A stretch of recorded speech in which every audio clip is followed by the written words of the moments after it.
Guys, അപ്പം നമുക്ക് ഇന്നൊരു ട്രിപ്പ് പോയാലോ? ജനുവരി ഫെബ്രുവരി മാസത്തിൽ ഭയങ്കര തിരക്കായിരുന്നു കേട്ടോ.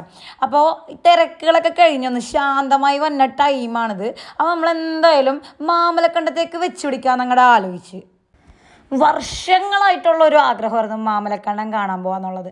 ആ കൊറോണ ഗ്യാപ്പ് കഴിഞ്ഞതിന് ശേഷം എപ്പം മഴ പെയ്താലും നമുക്ക് മാമലക്കണ്ടം എങ്ങനെയൊക്കെ പ്ലാൻ ചെയ്താലും നമുക്ക് ഇതുവരെ പോകാൻ പറ്റിയിട്ടുണ്ടായിരുന്നില്ല. അപ്പോൾ നമ്മൾ എന്തായാലും ആ സ്പോട്ടിൽ തീരുമാനിച്ചാൽ നമുക്ക് മാമലക്കണ്ടം പോവുക. അല്ലല്ല, തലേ ദിവസം തീരുമാനിച്ചാണ് നമുക്ക് മാമലക്കണ്ടം പോവുക. അങ്ങനെയാണെങ്കിൽ നാളെ തന്നെ വിടാം, പറക്കാം.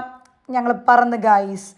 നേരമംഗലത്ത് ചുമന്ന പാലത്തിൻ്റെ അടിയിൽ കണ്ടിട്ടുണ്ടെങ്കിൽ എൻ്റെ പുള്ളിക്ക് അങ്ങോട്ട് തുടങ്ങും നമുക്ക് കയാക്കിങ് നേരാന്നൊക്കെ. എന്നൊക്കെ നേരമംഗലം ചുമന്ന പാലം കണ്ടിട്ടുണ്ടാ അന്നൊക്കെ പുള്ളിക്ക് കയാക്കിങ് നേരണം. ഞാൻ പുള്ളിയുടെ തലമണ്ടൊക്കെ ഇട്ട് നോക്കി അങ്ങോട്ട് തട്ടിച്ചു. ഇവിടെ നിന്നാണ് മാമലക്കണ്ടം അങ്ങോട്ട് സ്റ്റാർട്ട് ചെയ്യണത്.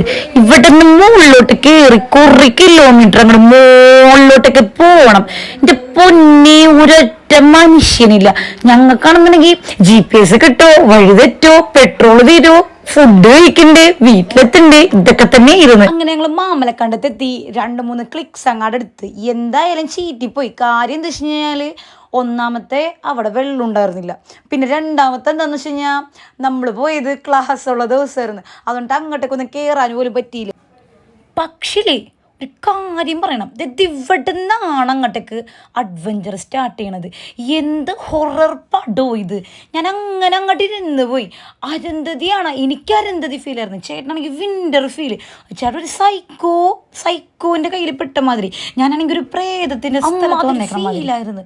എന്താണെന്നോടാ, ഇവിടെ മുതലാണ് ഞങ്ങൾക്ക് ഇഷ്ടപ്പെട്ടത് ശരിക്കും. അങ്ങനെ ഇവിടെ ഞങ്ങളൊരു തടാകം കണ്ട് അവിടെ ഞങ്ങൾ കുറച്ച് നേരം ഇരുന്ന് ഇറങ്ങി കുറച്ച് പിക്സൊക്കെ ചെയ്ത്. ഒരൊറ്റ മനുഷ്യനില്ല. അമ്മാതിരി ഫീലായിരുന്നു, അടിപൊളിയായിരുന്നു. ആ ട്രിപ്പ് ഹൈലൈറ്റ് എന്ന് പറയണത് ഇവിടെ മുതലായിരുന്നു. ഈ ഒരു സാധനമില്ലായിരുന്നെങ്കിലേ ഞങ്ങളുടെ മാമലക്കണ്ടം ട്രിപ്പ് വെറും വേസ്റ്റ് ആയി പോയാനെ. പിന്നെ ഞാൻ ആ കുന്നിൻ്റെ മണ്ടല പള്ളിയിലേക്കുള്ള സ്റ്റെപ്പ് പെടച്ച് കയറി അവിടെ നിന്ന് വീണ് 2 പിക്കൊക്കെ എടുത്ത് പിന്നെ തട്ടുകടയിൽ കയറി ഞങ്ങൾ അങ്ങോട്ടേക്ക് വീട്ടിലേക്ക് തെറിച്ച്. അപ്പം ഇത്ര ഉള്ളൂ.